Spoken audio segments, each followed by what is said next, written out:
এই মুহূর্তে পাহাড়ে যে পরিস্থিতি, কার্যত তেলেঙ্গানা ইস্যুর পরে কোনো জায়গায় অশান্ত পরিবেশ ভালো নয়। দেশের সমস্যা অনেক আছে, তবে যেমন মানুষের ভাষার ভিত্তিতে তার কৃষ্টি ভিত্তিতে সব দাবি করে, কিন্তু দেশের শান্তি শৃঙ্খলা তো রক্ষা করতে হবে।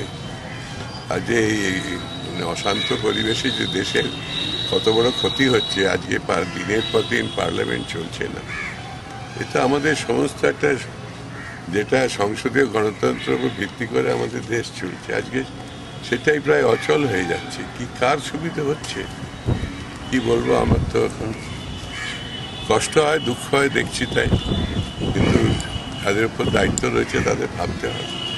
সংসদে গিয়ে খালি গোলমাল করা, একটা আইনটা ভালো কি খারাপ আমি বলছি না, কতগুলো আইন আসবে, কথা যদি আলোচনাই না হয় তো কি হবে, দেশের ভবিষ্যৎ কি হবে? সুতরাং সকলের কাছে ওই আবেদনটা করি যে শান্তির পরিবেশ রাখুন দয়া করে।